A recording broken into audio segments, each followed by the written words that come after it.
Alô, alô, fala Brasil, fala Piauí, Amapá, Goiás, Santa Catarina e Rio de Janeiro. Fala Niterói, Miguel Pereira, Parnaíba, Laranjal do Jari, Catalão, Joinville e Angra dos Reis. Que fala em todos os rincões desse país que não é de Deus nem do diabo, é da gente. Sem rodeio nem floreios. Se você quer ouvir obviedades, opiniões rasas e sem conteúdo, não recomendo esse podcast. Agora, se você quer mais que informação, se você quer opinião embasada em dados, análise crítica de fato e comprometimento com a sua inteligência, veio ao lugar certo e pode ouvir a gente sem medo. Disrupções é mais que um podcast, é uma necessidade dos dias atuais. É por isso que estamos aqui, para entender essa distopia que se tornou o Brasil e, quem sabe, ajudar a transformá-lo. No episódio de hoje, minha gente, vamos discutir um tema muito importante nesse período. A democracia brasileira está ou não em risco? Morrendo, por assim dizer. O nosso episódio hoje foi intitulado Democracia Brasileira, uma morte lenta, gradual e segura. Mas antes da gente chamar o nosso já parceiro de todos esses episódios, Tony Dias, quero convidar vocês a ajudar a estruturar esse programa. Nós temos um e-mail, nosso e-mail é disrupções.21gmail.com, na verdade, disrupcões, né? Sem acento, sem tio, né? E sem cedilha, ponto 21, arroba gmail.com, né? E se você quiser sugerir pautas para gente, se você quiser nos apoiar, se você quiser nos criticar também, né, pode mandar e-mail por aí que a gente, né, vai ler, vai tentar ler, né, algumas mensagens ao vivo não, né? Vai tentar ler nesse programa algumas mensagens da nossa audiência qualificada. Então, para discutir esse tema, democracia brasileira, uma morte lenta, gradual e segura, vou chamar aqui o nosso já célebre comentarista de todos os episódios, Tony Dias. E aí, Tony, tudo bem? Tudo bem, como vai? Tudo tranquilo, Tony. Olha só, nossa discussão hoje, nossa disrupção de hoje, né, é baseada na leitura do livro Como as Democracias Morrem, dos cientistas políticos Stefan Levitsky e Daniel Ziblatt, que tem como proposta tentar entender como Donald Trump, né, se tornou presidente dos Estados Unidos e como, até aquele momento, o livro era de 2018, se eu não me engano, ele vinha tentando corroer o sistema político daquele país, correr inclusive desde dentro, para transformá-lo no que os autores estavam chamando, classificando como uma autocracia. Né? Mas nossa intenção aqui não será fazer uma resenha desse livro, né? Mas sim usá-lo como uma fonte, como uma ferramenta para entender o nosso processo, né? Porque o processo que o Donald Trump tentou fazer nos Estados Unidos guarda muita semelhança com o processo que está em curso aqui no Brasil com o Jair Messias Bolsonaro. Né? Bom, Tony, vou lançar a primeira disrupção para a gente debater aqui.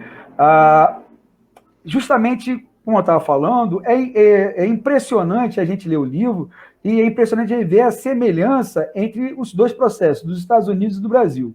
Né? Eu quero falar o seguinte, Tony, mas o tema central do livro Como as Democracias Morrem é discutir a democracia nos Estados Unidos em questão, né?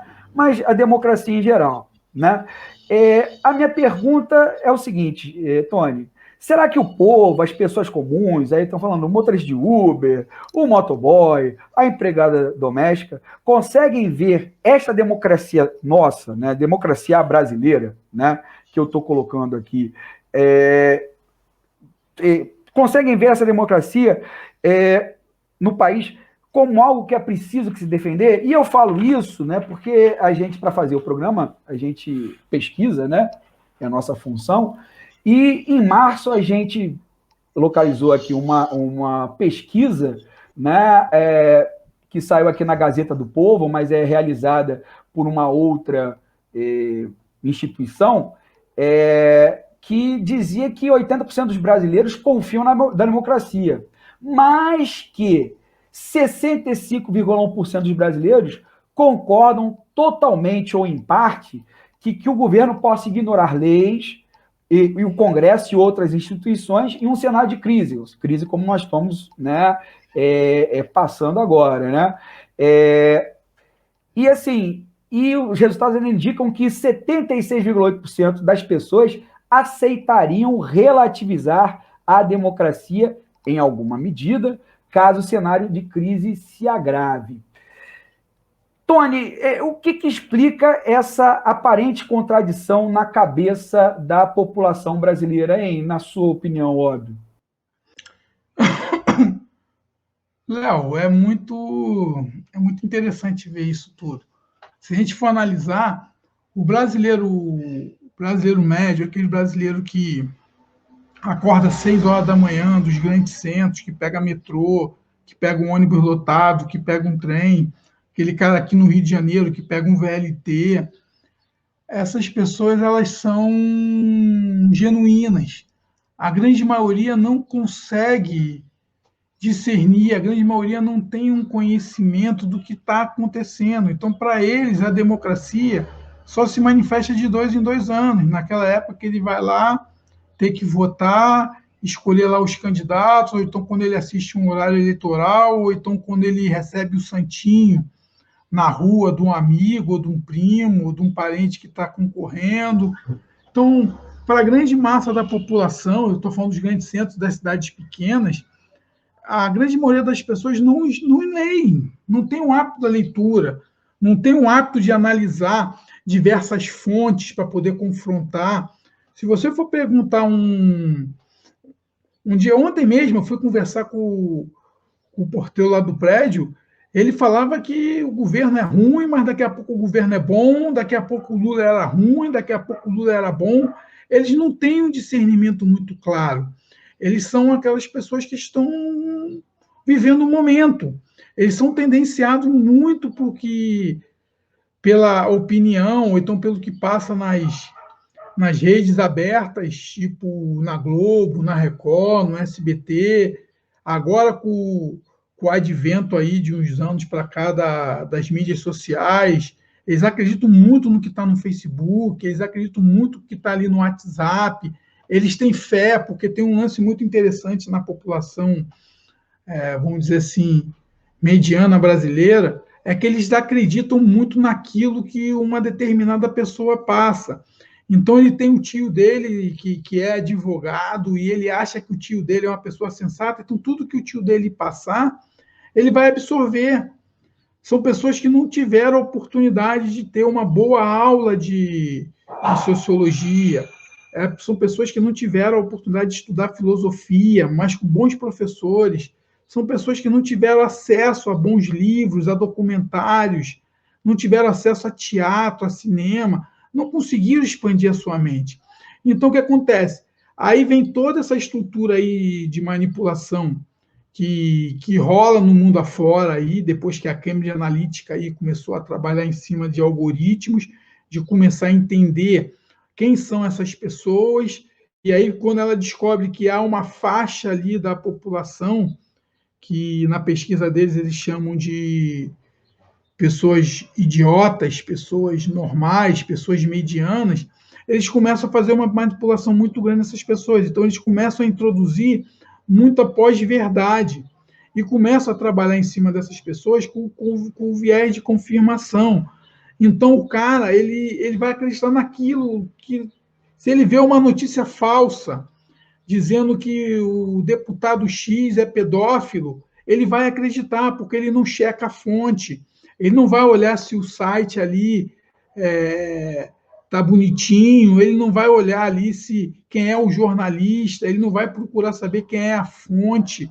Então ele vai navegar nessa parada toda, e ele vai se estruturar, e ele vai cair dentro. E ele vai acreditar nessa mentira. Por isso que você vê 80% das pessoas acreditam na democracia, mas 67% abrem mão dela se a gente viver um cenário de crise, e o que nós estamos vivenciando hoje. A gente vive hoje um cenário de crise institucional muito grande. Tudo em função dessa loucura, tudo em função desse caos que a gente está vivendo social. Por quê? As instituições perderam as credibilidades. Se você for analisar, por quantas vezes a gente já viu o processo dos anões do orçamento, mensalão, deputado com dinheiro na cueca, deputado com dinheiro das nádegas, deputado brotando prótese de 157 mil reais nos dentes. A população ela fica empolvorosa, porque é só corrupção, corrupção para lá, corrupção para cá, e tem todo um processo midiático. A própria Lava Jato mostrou isso muito bem. Quando a Lava Jato surge aí e começa aquelas delações magníficas no Jornal Nacional, de horas e horas ali mostrando corrupção. Então a população ela acredita numa democracia que, na visão dela, essa democracia eleitoral de 2 em 2 anos. Ela não sabe, muitas pessoas não sabem que a democracia é o poder do povo. Nego nem sabe que ela foi criada na Grécia. Tem pessoas que confundem a ditadura com democracia, que acham que democracia é só você ter liberdade de expressão. Tá entendendo? A democracia tem códigos. A democracia, ela tem seus métodos, ela tem seus significados. Então a gente está vivendo uma confusão. Então, quando você tem um grupo que toma o poder, que não tem apreço nenhum por poder negociar, quando você tem um grupo que toma o poder e acha que a democracia é a maioria das pessoas, intolerante, que não quer conversar com as minorias e achando que é a maioria, porque a gente tem que levar em consideração que se o Bolsonaro teve 55 milhões de votos para ele ser presidente, ele não é a maioria, porque 90 milhões praticamente não votaram nele. Então, vamos compreender isso de uma ótica muito grande. Então, essa manipulação que tem ali de modificar a democracia e, vamos dizer assim, e mostrar que o autoritarismo é uma grande possibilidade disso tudo, isso atrapalha muito o sistema, isso atrapalha a população, isso atrapalha o cara que trabalha no aplicativo, isso atrapalha um cara que trabalha no Uber, isso atrapalha um cara que é gerente de banco, que perdeu o emprego, a ignorância. Então, o que eu vejo hoje nesse processo inteiro, Léo, é que a gente está vivendo uma ignorância muito grande. E a ignorância faz as pessoas ignorarem e tomar distância, e tomar ojeriza de todo esse ambiente político que nós vivemos hoje. Então, é uma coisa muito, muito difícil, muito cruel o que está sendo feito. Porque a gente não sabe se a gente vive uma democracia. Será que essa democracia que está aí, ela é legal para nós? Eu tenho muito, eu particularmente, tem muita coisa que eu acho que poderia ser evoluída nesse contexto de democracia. Acho que tem muita coisa que pode ser evoluída. Mas como querem exterminar ela da maneira que ela está, ela ainda é boa sim. Imagina se a gente não tivesse essa democracia. Imagina se eu não pudesse falar, opinar, mas opinar que eu estou dizendo não é ameaçar alguém de morte. A opinião que eu tenho aqui é de uma análise política, de estudar, de entender os fenômenos, de estudar tudo que está acontecendo na sociedade, para que eu possa ter um valor, para que eu possa entender toda essa ambiência. Então, isso é uma análise profunda. Eu não vou chegar aqui e vou falar assim, morte a fulano, mate Beltrano, só porque eu não gosto de Beltrano, só porque o cara é conservador, se o cara é liberal, se o cara é comunista. Não. Eu tenho que entender o que esse cara tem. Por isso que, atualmente, eu nem mais chamo a galera de gado. Mesmo que tenha lá os radicais, xiitas, que não querem mudar, eu não chamo essa galera de gado. Porque essa galera precisa ser aculturada. Essa galera aí precisa ter um pouco de conhecimento básico, precisa entender como funciona tudo, precisa ter um pouco de senso de cidadania, mas não no sentido, vamos dizer assim, que é colocado pelo cidadão de bem, ele entender como funcionam as coisas. Tem pessoas que não sabem nem como funciona o STF, nem para que serve o STF. Tem pessoas que não entendem nem o que serve um vereador. Entendeu, meu camarada? E é importante você colocar isso, né?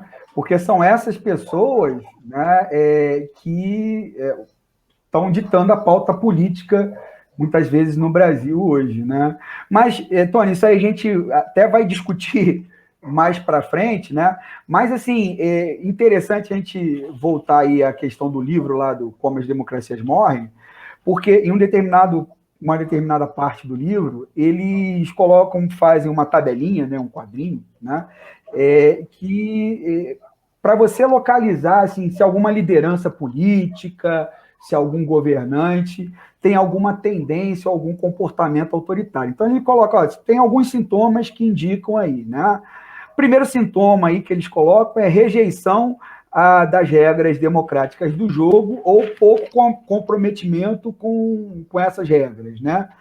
A segunda, o segundo sintoma, você vê se o líder o político tem alguma tendência autoritária, é a negação da legitimidade dos oponentes políticos, né?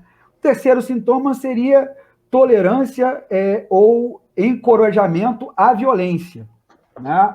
E o quarto sintoma seria a propensão a restringir liberdades civis de oponentes, inclusive da mídia, né? E aí eu coloco aqui, também pesquisando na internet, não é difícil hoje, né, fazer esse tipo de pesquisa, algumas frases assim do presidente, do Bolsonaro, né? Algumas recentes, mas outras nem tanto, né? Uma primeira manchete aqui que eu peguei do Correio Brasiliense: Bolsonaro ameaça agir fora das 4 linhas da Constituição, né? Isso foi uma primeira manchete que eu falei, que eu recolhi, né? Ou seja, né, nesse embate com o STF, uma das intervenções do Bolsonaro seria que, se o STF acusa o STF de não seguir a Constituição, ele dá a entender que também não, em algum momento, poderia não seguir, né? Na época da eleição, lá em 2018, tem um vídeo que viralizou, inclusive dele, né? Que falava o seguinte, ó, vamos varrer esses bandidos vermelhos do Brasil, né? Então, e tem outro livro que ele fala que vamos fuzilar a petralhada, né? Isso foi dito no Acre, né? Outra do Bolsonaro. Bolsonaro chama jornalista da CNN Brasil de quadrúpede, né? Era Daniela Lima, né? E, inclusive tem um programa na CNN, né, à tarde, e em alguns momentos ela faz uma crítica aí ao Bolsonaro, e ele chamou ela de quadrúpede. E engraçado que ele fala isso principalmente contra as jornalistas, né? Por exemplo, eu não ouço ele falar do Alexandre Garcia nesses termos, até porque o Alexandre Garcia apoia ele, né? Enfim. E ministro na época o ministro era o André Mendonça, que inclusive está sendo indicado aí para o STF pelo Bolsonaro. Ministro aciona a Polícia Federal contra jornalistas com base na Lei de Segurança Nacional, né? E mais, Justiça, AGU, né, a Advocacia Geral da União, defende no STF a aplicação da Lei de Segurança Nacional. Tony, e aí? O perfil do Bolsonaro, né, já como candidato, bate com aquela tabelinha do Levinsky, do Ziblatt, lá, do Como as Democracias Morrem?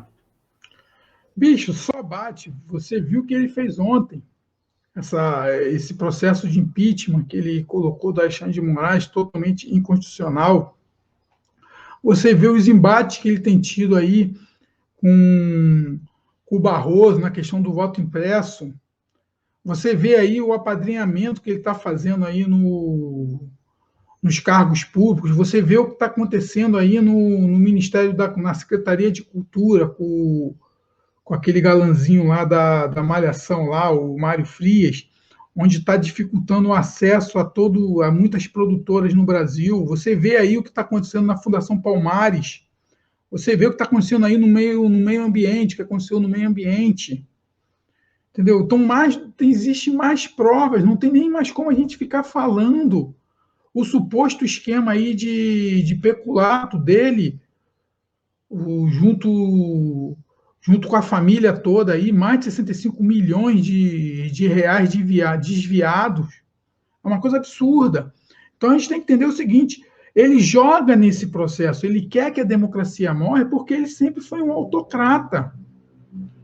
Ele nunca conseguiu conversar com ninguém. Se você for pegar toda a vida regressa dele como parlamentar federal, tu vê as aberrações que ele disse lá, os apoios, ele já falou bem do Hugo Chávez, ele já citou até frase de Lenin na tribuna no Congresso. Tá entendendo? Então é um cara altamente autocrata, autoritário. Tu pode ver que ele sufoca todo mundo. É um cara que eu tive sorte de nunca ter interagido com ele, nem quero, entendeu? É uma pessoa que é ruim para o sistema democrático, porque a gente sempre teve alternância de poder. A gente teve lá, o Fernando Henrique perdeu, passou o poder para o PT, só que o PT, na questão de eleição, foi muito mais sagaz e conseguiu ganhar 4 eleições seguidas, mas sempre teve alternância de poder. Tá entendendo? E ele não quer essa alternância, porque o projeto do Bolsonaro é outro. O projeto do Bolsonaro em si é salvar a sua família. Tu pode ver que ele desmantelou a carreira do Sérgio Moro para poder salvar o filho, que está envolvido, bicho. Está envolvido. Os indícios que a gente vê público aí nas redes sociais, aí, o inquérito, quem puder ler os inquéritos, vê que há algo muito complexo ali nisso tudo. Então, ele fica o tempo todo insurgindo contra as instituições, porque é uma autodefesa. Ele não tem nenhum programa de governo. Pode ver o que está acontecendo, bicho. Gasolina. Porra, 7 pratos, uma gasolina. Quase R$6 o álcool. Quando você sai dos grandes centros, você vai para o interior, é R$6 o litro de álcool. O preço da carne. Qual foi o modelo econômico que esse cara fez? Então, ele perdeu todas as estribeiras, como ele não conseguiu governar por incompetência, não digo nem porque as outras forças. O cara tinha um Congresso na mão, meu camarada. O cara tinha um Congresso na mão, ele aprovava a lei que ele quisesse. Se ele quisesse realmente mudar o Brasil, ele foi o presidente que teve o maior apoio no Congresso Nacional e, detalhe, sem precisar de fazer negociata. Ele elegeu 55 deputados federais. Ele tinha uma base muito forte ideológica que apoiava ele ali para o que der e vier. Ele não conseguiu costurar isso. Por quê? Porque a ideia dele é uma ideia totalmente voltada para o autoritarismo. Ele é autoritário. Ele, na minha visão, pelo que eu vejo aí, nas coisas que ele diz, nas coisas que a mídia joga no ar, pô, ele deve ser uma pessoa intragável. Não sei se você viu essa semana, o presidente de Portugal ficou assustado, ficou melindrado com as aberrações que ele disse à mesa. E o governo de Portugal emitiu uma nota que o presidente não acreditava nas coisas que ele dizia na mesa, de cunho sexual. Então, o que acontece? A gente tem que começar a entender que, quando você pega o livro As Democracias Morrem, você vê todo o passo a passo, desculpa, representado ali no cotidiano do Bolsonaro. O próprio modelo, quando eu lembro daquela cena que você citou agora, vamos metralhar a petralhada do Acre. Bicho, aquilo é um estímulo à violência. É um cara que ele gosta da violência. Ele faz a necropolítica, sim. Ele é a favor da morte. Ele é a favor que as pessoas não possam evoluir. Ele é todo... E para que ele possa governar, ele achava que ele era um ditador, que o presidente poderia ser um tirano. E o que acontece é o seguinte, várias medidas provisórias que ele emitiu no início do governo, Eu li algumas e elas eram inconstitucionais, sim. E a função do STF é justamente isso, é frear essa parada dele e não deixar ele avançar. Porque o perigo que a gente tem hoje é que se ele der certo, se esse grupo político que apoia ele der certo, a gente vai ter um país tenebroso. As medidas que foram aprovadas há uma semana ou 2 semanas atrás da mini reforma trabalhista, cara, só beneficiou empresários. A população está perdida, está vendo navio. A população não come mais. A população, 15 milhões de pessoas aí, ou 20 milhões, no mapa da fome. 15 milhões de desempregados, fora a galera que está desalentada e que trabalha em serviços precarizados. Chega a dar até dor na garganta da gente falar dessas besteiras toda que ele vem construindo. Então é muito difícil que a gente está vivenciando hoje no país. E a ameaça mesmo da nossa democracia, que é frágil, a nossa democracia é muito frágil, cara. A nossa democracia tem 30 anos. A nossa Constituição, ela é frágil. Tá entendendo? Então ele está se cercando, ele está criando uma narrativa para que a galera que segue ele faça por ele. Tu vê o Sérgio Reis, meu camarada, fazer esse papelão todo. Poxa, um cara que era admirado. Um cara que eu ouvi quando eu era criança. Que eu ouvi. Hoje o Amado Batista também falou a mesma coisa, né? Enfim. Você vê como essa galera tá. Então, eu até coloquei no meu Facebook assim, que ainda bem que os meus heróis morreram de overdose ou de AIDS. Pois é. E tu quer ver uma coisa que é perigosa, o Léo? É justamente ele botar esse tapito de cachorro o tempo inteiro. Saiu um maluco desse aí, desorientado aí, que tá louco, tá alucinado, um maluco desse aí na rua e matar alguém, bicho. Isso não é liberdade de expressão, isso que sufoca a democracia. Porque é esse terror contínuo. A gente não tem paz no Brasil, meu camarada. Quem acompanha política, quem gosta de política, quem estuda política, não está aguentando, está todo mundo mórbido. Ninguém mais aguenta tanta besteira. Entendeu? Até o Rodrigo Pacheco falou, a gente tem que gastar energia em outra coisa. Bicho, cadê os polos de desenvolvimento tecnológico? O Brasil precisa formar inúmeros engenheiros. E aí vem o ministro da Educação e fala que educação superior não é para todo mundo. A gente precisa formar engenheiro. A gente precisa ter um corpo técnico para bater de frente com a galera do Paquistão. Porque com esse mundo global em rede, eu contrato um programador que pode morar lá na Índia, como muita gente contrata. Entendeu? Cara, cadê esses polos tecnológicos que não saem do papel? Cadê o astronauta, o ministro? O que esse cara está fazendo?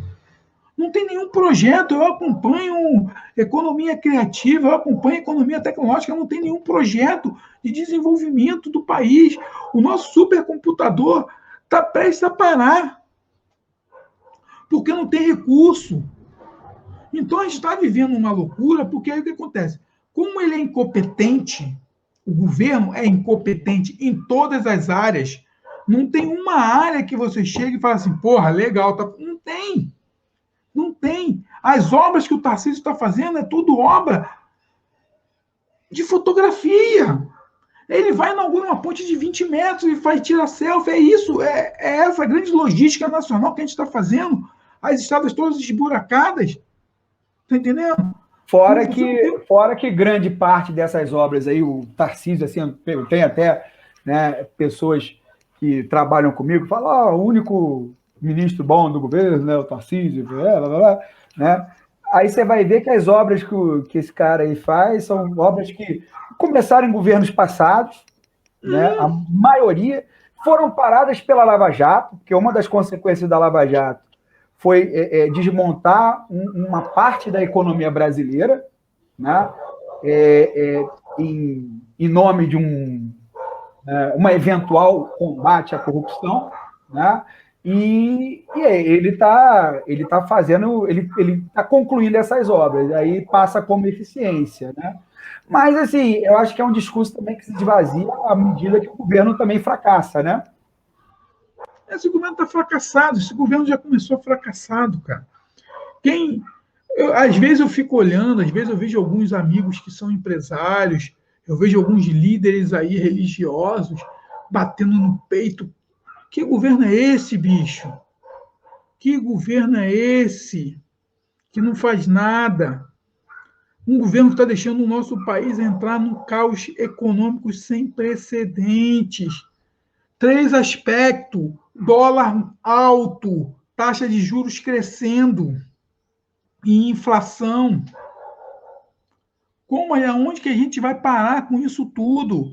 Eu vi essa semana o Carlos Alberto Sadenberg perdidinho lá, apresentando o jornal da Globo lá, mostrando os indicadores sem graça.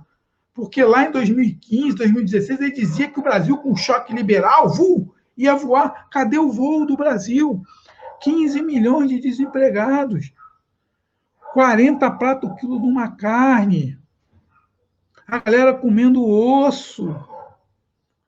Tá entendendo? A galera desesperada. Moradores de rua, você anda pelo centro do Rio de Janeiro, bicho, famílias na rua.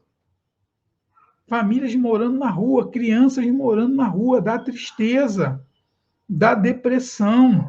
A gente vive um cenário. Eu tenho 46 anos, eu nunca vi isso, meu camarada. Nem na época lá de Sarney, naquela época da hiperinflação, que a gente tinha coisa de carne, racionamento de comida, Ticket do leite. ticket do leite. Eu nunca vi um cenário tão tenebroso. Só que o que me deixa mais chocado nesse momento é que a gente está vendo pessoas que parecem zumbi, brother. Zumbi. Zumbi. As pessoas nem são mais bolsominions, são zumbis. As pessoas não estão conseguindo enxergar. E aí é muito mais fácil você ficar com um discurso desse, de acabar com a democracia, e você não mostrar o que realmente o governo precisa e necessita fazer, que sim, é um choque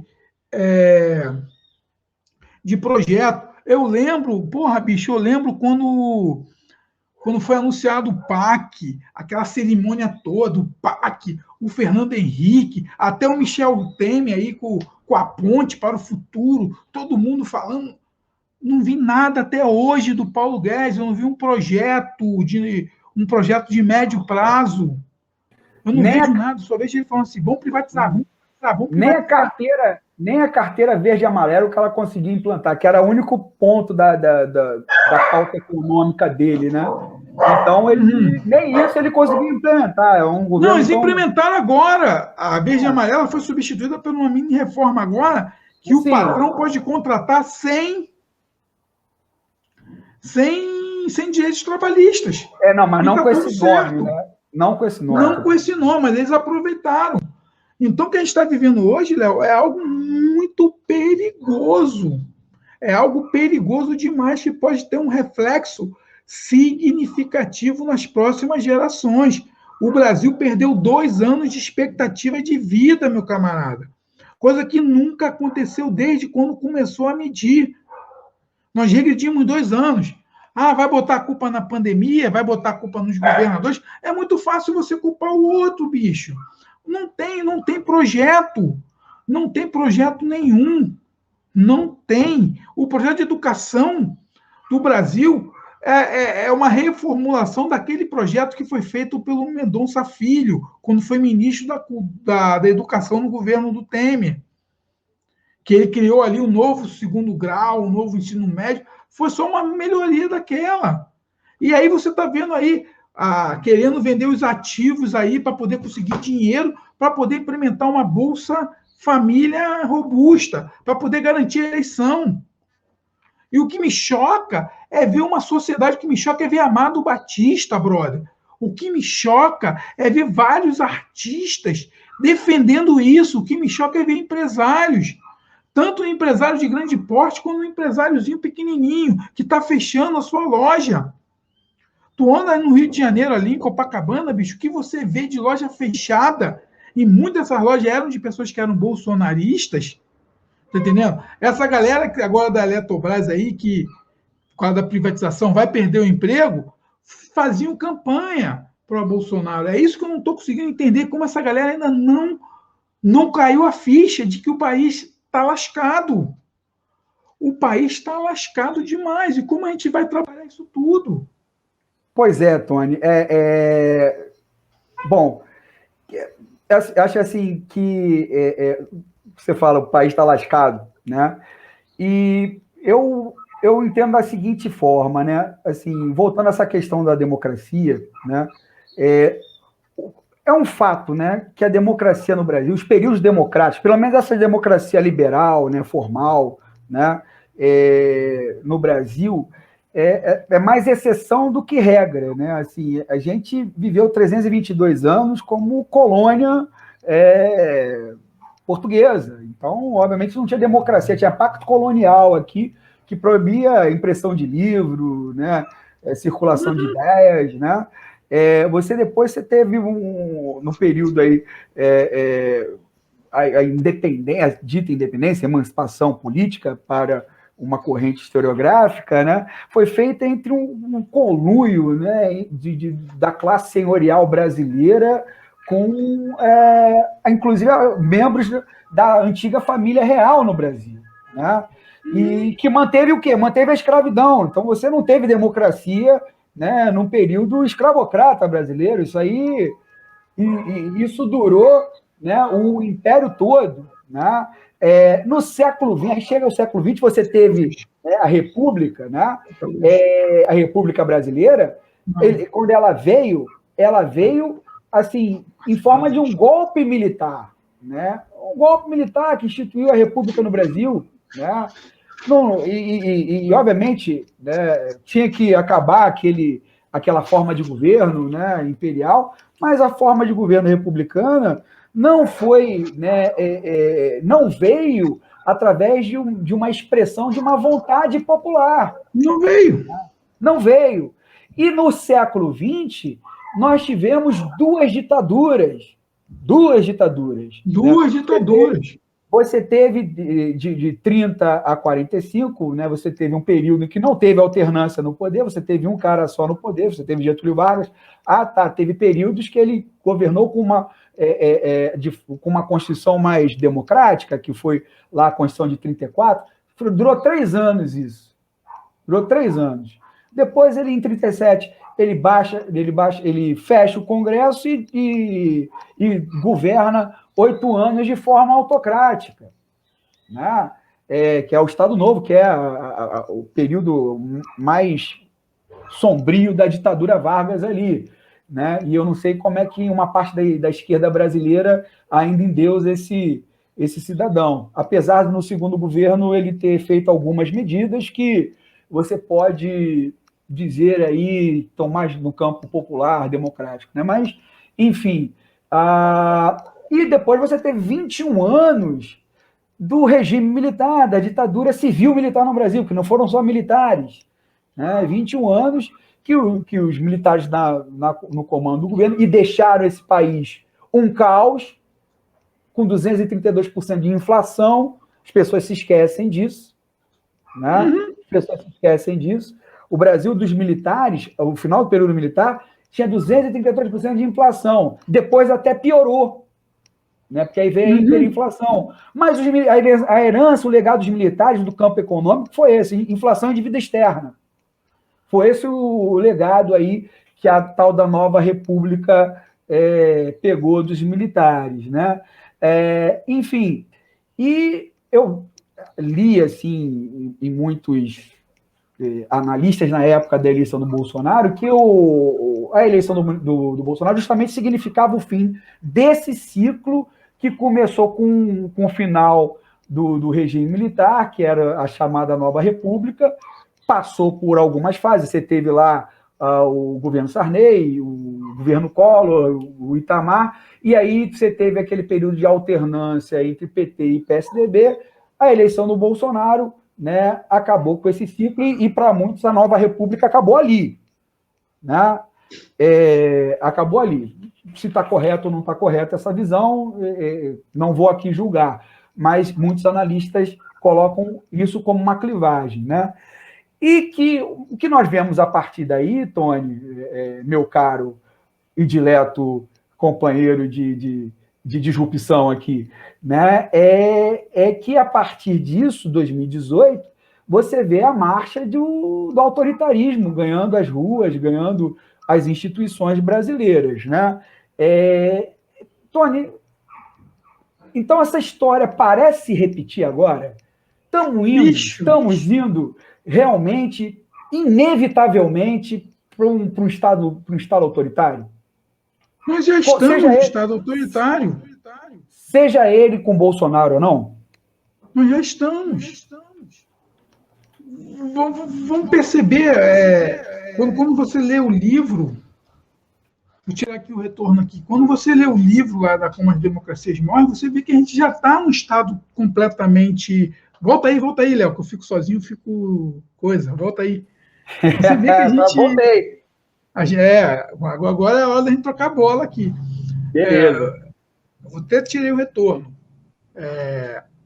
Quando a gente vê o que está acontecendo, é algo absurdo. A gente já vive essa marcha autoritária. Quando a gente vê a força policial na rua, você vê como os caras estão numa certa arrogância. Quando você vê Braga Neto falando para a imprensa, se comunicando, quando você vê um Augusto Heleno, quando você vê o próprio Mourão, mesmo sendo oposição ao governo, mas quando você vê o Mourão dizendo, você já vê uma forma completamente autoritária. Quando você vê inúmeros deputados, quando você vê alguns prefeitos que já estão com essa visão autoritária, a gente já está caminhando para um autoritarismo, só que é uma coisa que eles conseguiram fazer, que eles maquiaram muito bem isso. Eles pegaram a pauta conservadora, é muito doido, eu não entendo esse conservadorismo que apoia a morte, eu não entendo esse conservadorismo aí que está rolando no Brasil. Então, eles conseguiram pegar a pauta conservadora e juntaram com uma pauta liberal, aproveitando que os empresários brasileiros gostam muito de uma ditadura. Há de convir isso. O empresariado brasileiro gosta de uma ditadura, porque eles ganham muito dinheiro. É por isso que você falou, eu fico, né, assim, embasbacado, não sei o termo que você usou, de ver empresário apoiando. Eu não fico, não. Eles sempre apoiaram esse tipo de coisa. Eles apoiam. Né? Bicho. Pois é, então não me causa surpresa. Então não me causa surpresa. Não me causa. Eu ver empresário, eu ver, assim, pessoas de posse, pessoas ricas, apoiando esse descalabro. Por quê? Porque, de fato, não são eles que vão sofrer as consequências mais nefastas, né, desses períodos autoritários. Né? O outro pode sofrer, mas, de fato, eles se beneficiam de toda forma de governo. E quanto mais o governo, né, existe, né, de forma que seja deles, e o Bolsonaro é deles, o Bolsonaro é desses setores. É deles. Né? O Bolsonaro é desses setores, o que eles têm a contradizer disso? Né? Nada. Então, cara, não me causa surpresa. Se você assistiu, se você ouviu o discurso do Sérgio Reis, sim. Se você teve esse desprazer. Infelizmente. Bicho, vamos lá. Vamos pensar o seguinte, vamos analisar. Você acha que ele ia falar aquilo da boca para fora? Claro que não. Ponto. Claro que não. Claro que não. Nenhuma pessoa em sã consciência vai falar aquilo da boca para fora. Nem a gente aqui está falando da boca para fora. A gente está fazendo análise ou alguma coisa. Dizem que ele saiu de uma reunião. O que acontece é o seguinte, a gente sabe que quando a gente é inflamado, imagina a gente poder mexer com o nosso viés de confirmação. O cara sai de uma reunião inflado, onde que todo o sonho dele, porque muita gente acha, porque o que acontece é o seguinte, quando você vai matar uma democracia, muitas pessoas que matam a democracia não sabem nem o que é a democracia. Então, o que acontece? Um cara que acreditam naquilo, porque o que acontece hoje com o bolsonarismo, eles acreditam realmente no Bolsonaro, que o Bolsonaro é um ser santo, porque o Bolsonaro, ele fala o que esses caras querem ouvir. Então o Sérgio Reis sai de uma reunião e passa um vídeo daquele dizendo que tem os maiores produtores de soja apoiando ele, não é da boca para fora. Eu não vou chegar aqui e vou falar que os maiores comunistas do Brasil estão me apoiando. Está entendendo? Da boca para fora. Se eu chegar aqui, eu tenho certeza que os maiores comunistas do Brasil vão assistir disrupção. Estou falando da boca para fora. Agora, se eu tiver uma reunião com os comunistas e falar assim, Tony, a gente vai querer assistir seu programa, é uma outra coisa. Então, aquilo ali não é coisa de conversinha fiada, não. Não é coisa de conversinha fiada. Não é papinho tosquinho, não é papinho de botequim, de cachaçinha, não. Ali o bagulho E o Alexandre Moraes sacou isso, né? Simples. Não, e ele sacou não, porque quando você vê o discurso, bicho, você vê, vamos tirar os caras da tapa, a sei lá o quê. Não é mais, aí é aquela coisa que diz o próprio livro, não é mais opinião, você começa a insuflar a população de encontro a uma instituição. Porque porque, por exemplo, o Arthur Lira, ele está no governo. Quando você vê o PP é governo. Então, tecnicamente, o Arthur Lira, o Reisen do Rio Grande do Sul, o Ciro Nogueira, essa galera toda do PP apoia o governo. Eles têm o principal ministério na mão do PP. Então, a Câmara Federal está colado no governo. O Rodrigo Pacheco fica fazendo aquela meio que Marcelinho Carioca na década de 70, o ensaboado, tentando. Ele também é governo, porque o democrata é base aliada. E os dois tiveram apoio significativo para poder chegar à presidência dessas câmaras. Vê lá aqueles orçamentos lá secretos que foram disponibilizados para poder ter essa parada toda. Então, olha como ele vai minando. Então, ele tem, entre aspas, a Câmara a favor dele, o Legislativo, e quem é que está atrapalhando ele, na visão dele, para ele poder implementar o autoritarismo? É o Supremo Tribunal Federal. Então, o que ele faz? Ele começa a ameaçar o Supremo Federal, mas ele faz apito de cachorro. Então, ele apita, e toda essa galera que acredita nele, que acha que ele é o Messias, porque ele fala uma coisa muito interessante, bicho. Ele fala em Deus. Tu viu que ele falou do André Mendonça? Ele falou assim, eu dei uma missão para o André Mendonça. O André Mendonça vai começar toda a sessão do STF com uma oração. Pô, bicho, tu pega esses caras religiosos, essa galera que é tudo que eles querem ouvir, cara. É tudo que eles querem, porque eles acreditam em Deus. E eles acham que tem muita gente que acredita, da base bolsonarista aí, tem muita gente que acredita que ele é o enviado de Deus. Porque muitos pastores estão dizendo isso, que ele é o enviado de Deus para acabar com tudo isso aí. E acabar com o quê? Acabar com uma democracia, porque para o empresário é bom não ter democracia. Para esses empresários que estão apoiando o governo, democracia é uma droga. Sabe por quê? Porque se eles quiserem mudar uma lei, tipo a lei trabalhista, você precisa mexer na PEC, são 342 votos, 308 votos. E aí, porra, aí começa, só tem comunista no Congresso. Tá entendendo? Então, para o empresariado ter essas leis, pagar salário de fome, o Brasil está entrando, bicho, na minha visão, está entrando num processo de escravidão. A gente está entrando no processo de escravidão. O mundo todo está mudando a sua matriz energética, o mundo todo está investindo em educação tecnológica de ponta para as suas crianças e adolescentes, e nós mudando matriz energética e mudando comportamento. E nós estamos indo contraponto isso. A gente quer manter comportamento. A gente quer manter matriz energética baseada a carvão. A gente não quer evolução. Então, muitos desses empresários que estão aí apoiando o governo, eles são os financiadores desse autoritarismo, porque eles vão se beneficiar. Bicho, eu vi a parada da CPI da pandemia com o Francisco Maximiano, meu camarada, eu falei, eu fiquei enojado com aquilo. Como o cara construiu um grande sistema ali dentro, tem até banco. Criou-se até banco para poder financiar essa maluquice toda. E aí você vai perguntar para o Maximiano, você é a favor da democracia ou do autoritarismo?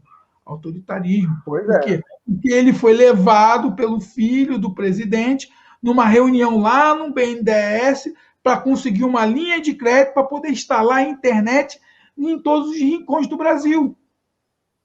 Por isso que a gente tem que analisar muito bem que não é só Bolsonaro que é autoritário.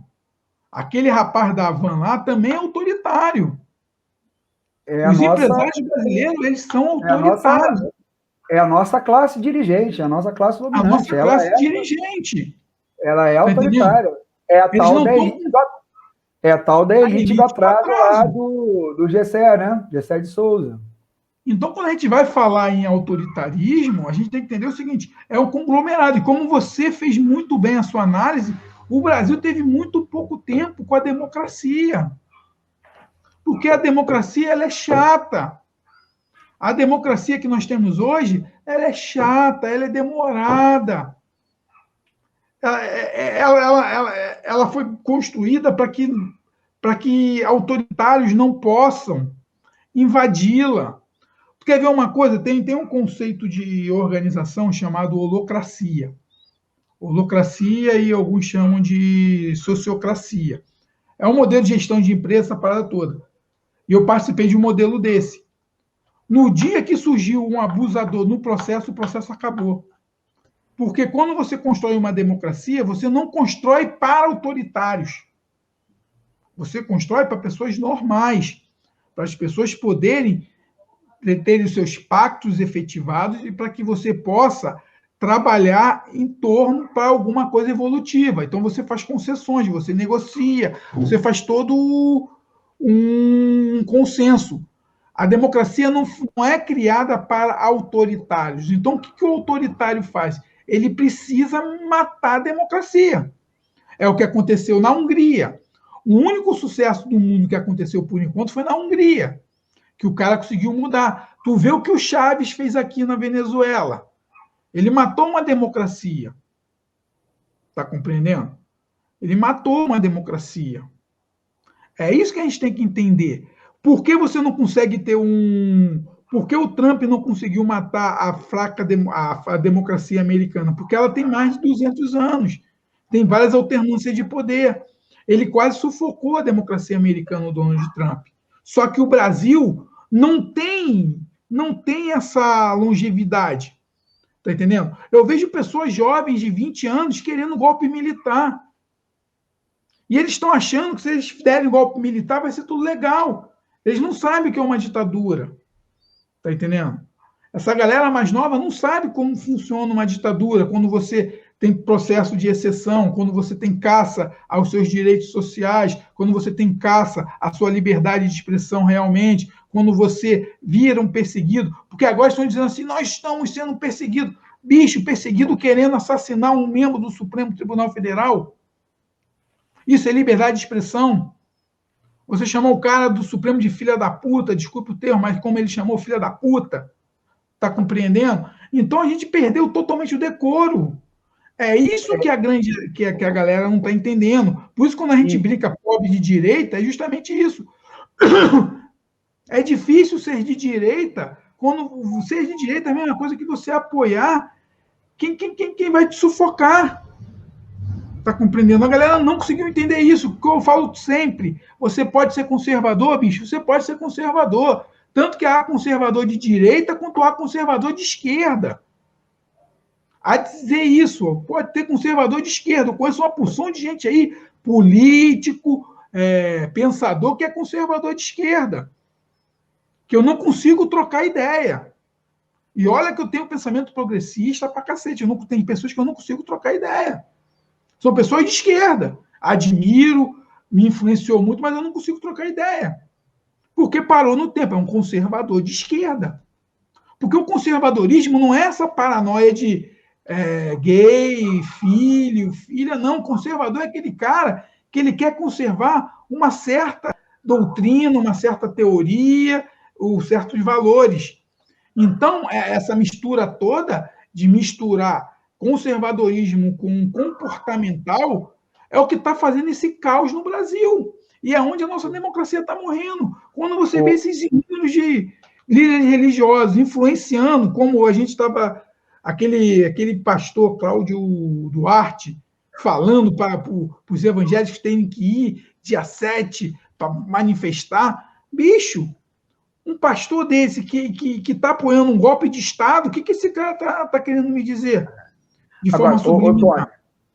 Tony, deixa só a gente introduzir o outro assunto, o mesmo assunto, mas que aí já muda assim um pouco, não o rumo da conversa, mas assim, já vamos para os finalmente aí, né? Então, no final do livro, tem um capítulo lá intitulado Salvando a Democracia, né? E eles, preocupados lá com o sistema político, são cientistas políticos, eles colocam a saída política que eles acham, né?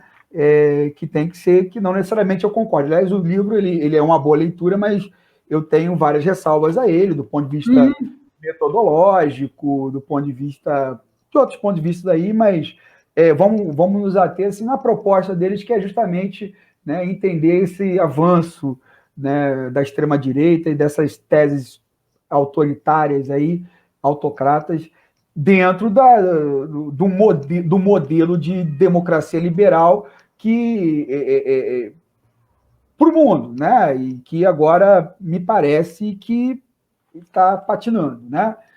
Então, tem esse capítulo final lá que é Salvando a Democracia. Acho que o título já é meio autoexplicativo, né? Qual é a pretensão dos caras, né? Mas, assim, vamos fazer um exercício de reflexão aqui. Essa democracia que nós temos, essa brasileira, essa democracia brasileira, né? Nunca foi capaz, de fato, né, de incluir as pessoas, principalmente as pessoas mais pobres. Nós temos que fazer essa reflexão, né? Quando eu falo incluir, né, incluir plenamente, assim, com direitos políticos, obviamente, né, mas também com direitos sociais, terra, trabalho, justiça social, educação, moradia digna. Isso, apesar de estar na Constituição, na prática, a maior parte da população não tem esse acesso, né? Hoje, por exemplo, eu recebi uma notícia, eu trabalho dentro de uma comunidade das mais pobres aí de São Gonçalo, né, que é o complexo de Salgueiro, talvez a mais violenta, né, da região, e um morador, um estudante, foi morto, né, segundo o relato de moradores, né, morto pela polícia, né, de forma assim, cruel, né? Como já aconteceu em diversas outras comunidades, inclusive dentro do próprio Salgueiro lá, né? Esse jovem, o João Vitor, ele perdeu a vida, foi assassinado, e, obviamente, foi assassinado por quê? Ele, na verdade, ele estava num determinado local, como, na verdade, em um outro ponto, pescando, né, da beira da Baía de Guanabara. Ele estava pescando lá. Os policiais, ao que os relatos dos moradores, chegaram entrando e atiraram, né, indiscriminadamente, por se tratar aí de uma comunidade pobre, né, e matou a vida, que era um estudante, todos os relatos apontam isso, era um estudante, um trabalhador, além disso, um trabalhador, e que não era envolvido com a criminalidade que realmente existe, né, no local. Né? Eu penso assim, muito nesse fato, será que a democracia chegou ao João Vitor? Né? Será que a democracia chegou, né, a dezenas milhares de moradores das favelas brasileiras. Tem democracia lá, né? E inclusive direito político também. Existe direito político, liberdade de expressão dentro de uma comunidade controlada pelo crime, seja pelo tráfico de drogas, seja pela milícia. Existe. E qual é a relação do Estado com essas comunidades? Essa relação, o Estado aparece lá para dar tiro. O Estado aparece lá para levar escola, para levar remédio, para levar saúde, para levar água, para levar luz, para levar... O Estado não aparece lá para isso, né? O Estado aparece para levar violência também. Só violência. Só violência. Talvez em uma ou outra gestão tenha um ou outro programa, né, que não inclua isso, né? Mas, em regra, o Estado brasileiro leva para essas populações isso que o João Vitor recebeu ontem à noite, né? Exatamente. E aí eu me pergunto, né? Claro, eu acho que a gente tem que salvar a democracia. Eu concordo, é preciso salvar a democracia, né? Mas qual democracia que a gente quer salvar? Qual democracia que a gente quer salvar? Qual democracia a gente quer construir, né? Essa que a gente tem, nós temos que defender nesse momento, porque o que querem, a alternativa que querem dar a essa democracia é muito pior. É muito pior. Né? Então, né, eu prefiro, né, ter um Estado, um STF, né, desse que também não vale grande coisa, mas vai limitar talvez a ação de um ou outro tirano, né, que queira se apossar do poder no Brasil, né? Então eu prefiro essas instituições, por mais podres que estejam, né, elas limitam, né, de certa forma, algumas práticas, né, do que não ter nenhuma dessas instituições. Agora, na minha visão, essas instituições também têm que mudar. Essa democracia, a sua qualidade, o seu conteúdo tem que mudar. A gente precisa pensar uma outra democracia no Brasil, né? Não existe só o modelo liberal, né? Não existe só o modelo americano dos Estados Unidos. Existem outros modelos democráticos que talvez funcionem melhor. Talvez funcionem melhor. Né? Então, na verdade, quando a gente fala que é preciso salvar a democracia, é preciso salvar a democracia. Aliás, eu vou além. Eu acho que é preciso levar a democracia ao povo. É preciso mostrar ao povo realmente o que é a democracia, porque a gente não viveu ainda plenamente isso. Não. Né? A gente não viveu ainda plenamente isso. Viveu, assim, alguma nesga, né? Algum vislumbre do que pode ser, né? Mas sempre as coisas são abortadas nesse país, né? Então, eu acho que é preciso salvar a democracia, mesmo essa aí que a gente tem, né? Que para mim é bastante problemática por conta disso tudo que a gente colocou aqui, né? Mas não pode se contentar com o que nós temos também. Não, eu concordo contigo. A democracia ela não chegou na base da pirâmide. Ela não chega. Ela não chega na base da pirâmide mesmo. Ela para ali na classe média ali universitária. Aquela classe média ali que o cara fez aí, conseguiu fazer uma engenharia, fez um curso virou contador, entendeu? Conseguiu ir para o magistério, ela chega até ali. Abaixo disso não chega. Você vê pelas relações de trabalho em organizações. Tu vê como a galera que trabalha na limpeza é tratada nas empresas. Eu falo isso muito porque, como eu venho da área de gestão de empresas, eu vejo muito... Eu tento analisar essa coisa da democracia. O que você pontuou foi muito válido, sim. É necessário salvar a democracia de hoje, mas só que tem um ponto de interrogação muito grande. A nossa Constituição de 88, ela não foi implementada ainda na prática, porque é uma das constituições mais democráticas que existem. Por isso que é tumultuado um pouco às vezes.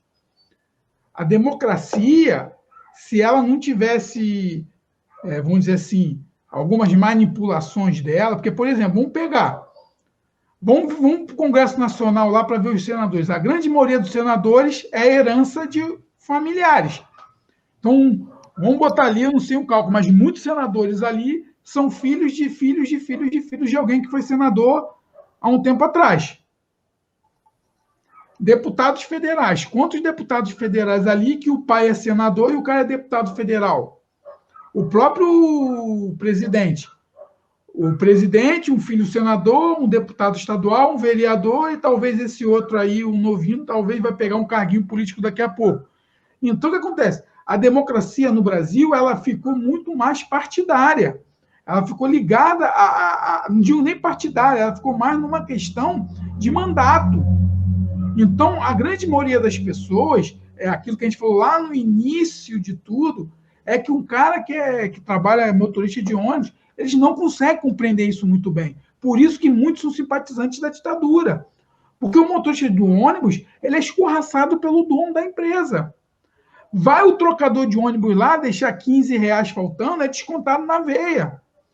Vai um caixa de banco, deixar faltar dinheiro, é descontado na veia lá.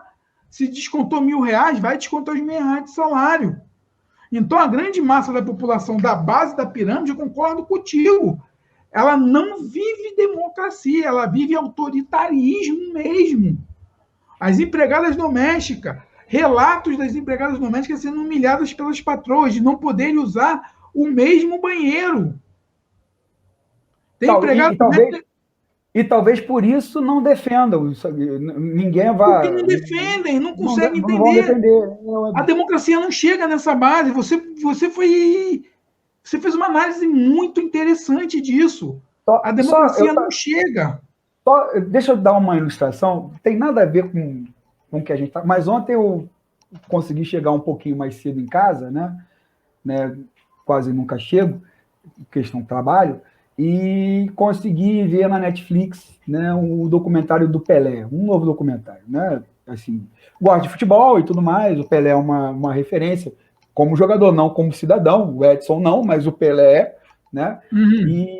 E eu fui ver o documentário e aí estava abordando o tema ditadura com ele, que é um tema que é meio tabu, né, na biografia do Pelé, e o quanto ele colaborou, não, com a ditadura, qual era o sentimento dele. E aí, em um determinado momento, que eu era um jornalista estrangeiro, eu não sei se era jornalista, mas o diretor é um estrangeiro, né? Tinha um sotaque, perguntou: Pelé, o que é que mudou na sua vida, né, com a ditadura? Eu falei: nada, não senti isso. Não senti. Não sentiu. E eu acho que isso que é o problema das ditaduras, né? Esse é o problema dos regimes autoritários. Eles se instalam e as pessoas não sentem. Não. E as pessoas não sentem. Só vai sentir quem é oposição. Sim. Só vai sentir, por exemplo, se tiver uma ditadura no Brasil, eu vou sentir por quê? Porque eu estou aqui falando, eu estou aqui pontuando. Eu não estou jogando, eu não estou falando ao vento, eu estou pontuando o que está acontecendo no país. Eu tenho 46 anos, então já vivi muita coisa nesse país. Entendeu? Então, o que acontece? Para muita gente que tem grana, porra, o Bolsonaro é um cara, tanto fez Bolsonaro, tanto fez Lula, tanto fez Temer, tanto fez Collor, não tá nem aí. Agora, pergunta aos empresários na época do Collor, quando ele mexeu na caderneta de poupança, o que eles acham do Collor? Muitos odeiam o Collor, porque Collor mexeu na caderneta de poupança de muita gente, não foi? Sim. Por que muitos empresários odeiam o Lula? O Lula fez algumas coisas lá na questão de reforma trabalhista, mas o Lula dificultava essas aberrações todas que estão acontecendo hoje aí no aspecto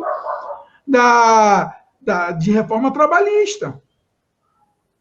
O governo Lula deu muito apoio para muitas pessoas da base.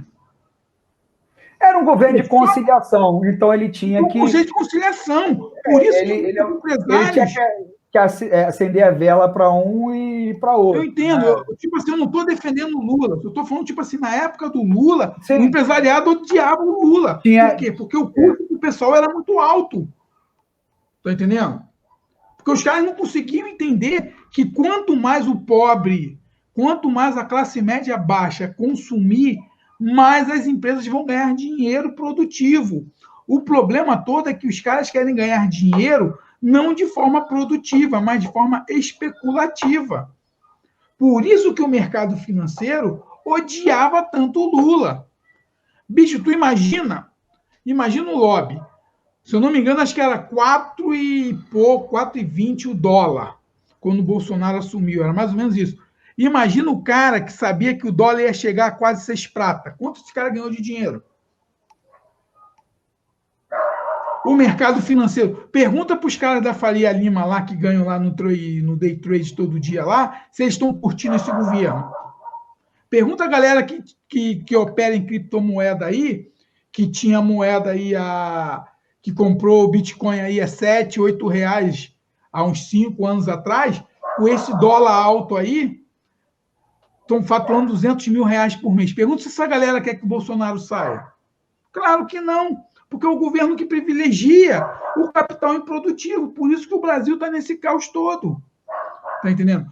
É necessário salvar a nossa democracia? É necessário, sim, salvar essa democracia que está aí. Ela precisa de avanço? Ela precisa de avanço. Mas, do jeito que ela está hoje, do jeito que ela está ameaçada, é melhor a gente garantir isso. É igual quando eu falei da questão... É melhor a gente garantir o que está aqui hoje do que a gente poder entrar num autoritarismo. E quando a gente entra em autoritarismo, todos perdem. Não sei se você viu que vai ter um movimento da greve aí do funcionalismo público, que já estão identificando quem faltar o trabalho vai ser descontado. Cadê o direito de greve? Está compreendendo da onde que começa toda essa força aí? Por exemplo, a galera da Eletrobras aí, dos Correios aí, como vai ficar aí com a privatização? E aí, a autocracia? Tu acha que a empresa privada vai querer manter o salário dessa galera? Claro que não. Entendeu? É isso que a galera tem que começar a entender. Não é mais uma briga bobinha. Precisamos sim salvar a democracia? Precisamos sim. Porque sem ela, bicho, a coisa é muito pior. Ainda mais quando você tem fundamentalistas por trás de um governo. Vide Afeganistão. Para muitos que diziam que nós íamos virar Venezuela ou virar Cuba, estamos com passos largos para virar um Haiti, com o extremo liberalismo econômico e o extremo liberalismo econômico do Afeganistão. Olha para onde nós estamos indo. Isso sem terremoto e sem Talibã, né? Um Talibã, não sei não. Pode ser, pode existir. Né? Então, nós vamos rumando para o final de mais um episódio e, como já é de costume, nós vamos, né, fazer aqui o nosso quadro mais assim leve, né, tentando pegar, né, essas contradições políticas, né, dentro no seio da população de uma forma mais bem-humorada, bem jocosa. Nós vamos agora para o nosso quadro Pobre de Direita. Olha só, Tony, antes de mais nada, quero dar um recado aqui se alguém se sentir atingido por esse quadro, não fique assim, né?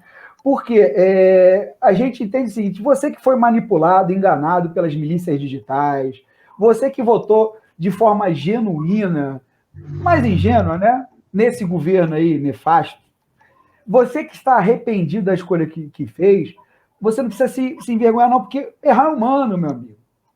Meu pobre direito, errar é humano. Agora, persistir no erro, aí, se você persistir no erro, você está dando razão a quem está te chamando de gado, né? E acho que isso você não quer. Então, assim, está aqui esse quadro para tentar dialogar de uma forma bem-humorada com você. e, quem sabe, mudar o seu entendimento sobre as coisas e, se possível, acolher você da forma mais carinhosa possível nesse programa, né? Nós não vamos julgar ninguém, né? Você pode ser conservador, o Tony sempre fala isso, você pode ser conservador, progressista, liberal, de direita, de esquerda, você só não pode ser reacionário, fascista e barra ignorante, né? Mas, Tony, dado esse recado, parece que o pobre direita está com uma nova obsessão. Uma nova obsessão, né? Já que não vai ter mais voto auditável, não vai ter mais cloroquina, já que não se fala mais na madeira de piroca, né? Nem em kit gay, essas coisas já estão nas penumbras aí da memória, e talvez nem tenha mais um ministro do Supremo terrivelmente evangélico, né? Porque a própria indicação do André Mendonça está claudicando, né? Agora o pobre de direita entrou nessa onda de pedir impeachment de ministro do STF. Eram dois, agora eles só querem um, né? O nosso carequinha, nosso não, né? O carequinha, aquele que parece saído de um filme de terror lá, né? Da década de 70, 60, aquele na Múmia, né? Não sei o que lá. O nosso carequinha, Alexandre de Moraes. Tony, por que tanto ódio com o Supremo e por que tanto ódio especificamente com Alexandre de Moraes? Lembra, Ala, quando a gente... O que o livro diz da democracia? Você precisa ter um inimigo constante. Você precisa instigar e encorajar as pessoas à violência. Entendeu? Se a gente for analisar desde quando, antes da campanha mesmo, até mesmo quando o Bolsonaro era candidato a deputado federal, você via que as pautas dele sempre tinham que ter um inimigo. Lembra quanto tempo ele ficou perseguindo o Jean Willis? Quanto tempo ele ficou batendo boca com Maria do Rosário? Entendeu? Ele sempre precisava de ter alguém para poder ele estimular a sua base. O que acontece hoje, essa galera que quer a cabeça do Alexandre de Moraes, eles nem sabem quem é Alexandre de Moraes. Alexandre de Moraes é um conservador, bicho. Alexandre de Moraes é um liberal. Foi indicado pelo Michel Temer. Foi um cara, não sei se você lembra, quando o Alexandre de Moraes, assim que ele assumiu o Ministério da Justiça, que ele foi numa plantação de maconha e ficou ceifando a plantação de maconha, destruindo a maconha porque eu vou salvar a família do Brasil. Esse era o Alexandre de Moraes que era idolatrado. O que acontece é que o Bolsonaro, para poder existir, ele precisa de ter uma guerra. E os seus seguidores precisam de uma guerra. Os seus seguidores precisam de alguém para poder discutir, para poder chegar amanhã no churrasco amanhã. Imagina como vai ser o almoço da família amanhã. Aí você vai pegar lá o comunista maconheiro viado, aí você vai pegar o machão bolsonarista sentado na mesa. Aí o cara, aí prenderam, não, mas isso é culpa daquele Alexandre de Moraes, aquele comunista, aquele não sei o quê. É tudo para essa galera continuar pilhada. E o que acontece? A galera não está aguentando mais pilha, brother. A galera não está mais aguentando essa pilha toda. Então, o que acontece? E isso, eu não sei se você já ouviu falar naquela teoria americana do QAnon. Sim, claro. Quanto mais absurdo, melhor, né? Quanto mais absurdo, na hora H, o nosso mito vai resolver o problema e vai desvendar uma...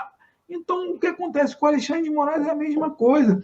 Ele sabe que não vai dar em nada, ele sabe que o Pacheco não vai seguir com o processo no STF, entendeu? Mas aí tem uma coisa muito interessante nessa brincadeira toda, que ao mesmo tempo que o Bolsonaro dá palco e apita para os seus seguidores fiéis, porque aquele seguidor que está na dúvida, aquele seguidor, tipo assim, esse pobre de direito que a gente está conversando agora, que é um cara mais reflexivo, ele vai falar assim, pô, peraí, bicho, o cara sempre tá arrumando alguma coisa para eu ficar me engalfiando e, porra, eu tô pagando 40 prata no quilo da carne. Tem pessoas que nem tem carne para comer. O ovo, bicho, O ovo está chegando a 20 prata. O café teve aumento de mais de 50%. Semana que vem teve aumento de gasolina. Então esse pobre de dinheiro fala assim, peraí, realmente eu sei quem é Alexandre de Moraes, eu vou ficar atrás desse cara? Pô, eu tô precisando ganhar mais dinheiro, pô, esse cara não está me ajudando. Então você que é pobre de dinheiro, isso é apenas para que você, bicho, seja estimulado a brigar com pessoas e ficar acendendo essa chama, alimentando o robô e, principalmente, que é uma coisa pontual, monetizando todos esses sites bolsonaristas. Isso é Porque o que o importante, né? Alexandre de Moraes fez, ele não fez da boca para fora. Houve um inquérito que apontou. É um inquérito. Se está certo, se está errado, foi um inquérito. Tem uma CPI na Câmara que investiga toda essa rede de mentiras. É uma rede de mentiras que serviu para matar muita gente com a cloroquina. Vídeo que aconteceu semana passada, quando pegaram lá um coronel que era dono de um instituto de força não sei o quê, Brasil, que ganhou dinheiro incentivado. Então, tipo assim, essa galera, muitos querem a cabeça porque estão ganhando dinheiro aí com as monetizações. Outros porque precisam manter a sua pose de mal. Tem essa coisa também, temos que manter a pose de mal. Então, qual vai ser a moda da semana? Então, eles querem a cabeça do Alexandre de Moraes, eu posso ser catedrático. Pergunta aí a 98% aí dessa galera quem é Alexandre de Moraes e principalmente, vejam os votos do Alexandre de Moraes. Pois é, não, é isso que é surpreendente, né? O Alexandre de Moraes vota em todas as pautas conservadoras. É isso aí. Ele vota em todas as pautas liberais. Agora, a única diferença do Alexandre de Moraes é que ele não. Que ele foi o ministro do Supremo que nunca teve medo dessas milícias digitais do Bolsonaro. Até porque ele é escolado nisso, porque ele já defendeu o PCC, entendeu? Ele já defendeu, dentro da prática de um advogado, ele pode defender, né, quem ele quiser. Isso não é nenhuma condenação. Pagou, fez, né? Mas ele sabe com quem ele está lidando, né? E não tem medo nesse sentido, que alguns ministros do Supremo tinham, né? Aparentemente, como alguns políticos ainda tinham. Mas Léo, é uma coisa que começa, tipo assim, o que está. Talvez a gente não se compreendeu o seguinte: o Bolsonaro esticou tanta corda, Bicho, o Alexandre de Moraes é capaz de votar praticamente quase todas as pautas comportamentais que o governo quer. É isso aí. Você está certo, você está correto. Ele não é o Toffoli. Se você falar do Toffoli, falar da Rosa Weber, falar da galera que foi indicada pelo PT, até vai lá. O Alexandre de Moraes foi indicado por Michel Temer, brother. Michel Temer. O Alexandre de Moraes, tu pode ver, pega os votos do Alexandre de Moraes no Congresso, lá no STF. Só que tem coisas que são absurdas. Aí, quando você quer agredir a Constituição, o cara, como ministro do STF, que a função dele é resguardar a Constituição, ele é um garantista, brother. Ele vai falar o que tá na lei. Eu não posso fazer nada. Então, o que você faz? Cria uma maioria, que o governo tinha essa maioria. Ele tinha essa maioria, mas ele não soube articular o Congresso Nacional a seu favor. Por quê? Como é inepto, como não entende das relações políticas, ele optou pela força, pelo autoritarismo, porque é muito mais fácil para ele. Bora, vou falar uma coisa de coração. Se esse cara tivesse se ele tivesse um filho com uma visão diferentezinha, e esse filho influenciasse ele para o bem, esse cara poderia ser até o melhor presidente do Brasil. Mas a fixação dele, a loucura, a mente desse cara cheia de fantasmas do passado que devem assombrar ele o tempo inteiro, está fazendo ele se tornar uma pessoa ruim e desacreditada no mundo inteiro. O mundo inteiro tem medo dele, mas não é medo de maldade. É medo, tipo assim, é inacreditável. Em pleno século XXI, a gente vivendo a revolução tecnológica, a gente vivendo inteligência artificial, a gente começando pessoas a pensar em mundos diferentes. Você tem um ser que é reacionário, que faz necropolítica, num dos países mais importantes do mundo. Tem amigos meus lá de fora que falam assim, Tônio, o que está acontecendo no Brasil, brother? Aí fala assim, é difícil explicar, né? É difícil explicar. Talvez o americano saiba, porque viveu isso com Trump, né? É muito talvez diferente. Tem uma falha aí, talvez, que a gente, de percepção, Léo, que a gente não percebeu ainda. A estrutura americana é diferente da nossa. Sim, claro. O pobre americano não come osso, não. A classe média baixa americana consome. Sendo republicano, seja democrata, tendo isso, aquilo, come. Uma cesta social americana, uma cesta básica doada, não é essa cesta básica com arroz, feijão e óleo vencido, não. Uma cesta americana doada é completamente diferente. É coisa que se demole, nem a classe média brasileira come. É muito diferente a estruturação americana para a brasileira. O que está acontecendo, uma grande fase do que muitos analistas estão fazendo é querer comparar o Brasil com os Estados Unidos. E não há comparação nenhuma. Não há. É muito diferente. O americano trabalha pra cacete, rala pra caramba, é 24/7, mas é muito diferente da nossa estrutura aqui. Nós tivemos uma estrutura totalmente patriarcal e estatal. 64 era um sistema estatal. Tanto que Petrobras, Eletrobras, todas essas grandes empresas, Furnas, quem trabalhava nessas empresas eram filhos de militares. Isso só foi acabar depois da Constituição de 88. Eu lembro tem pessoas que trabalhavam nessas empresas que compraram apartamento financiado pela empresa. Então, até o Brasil sempre foi um país estatal.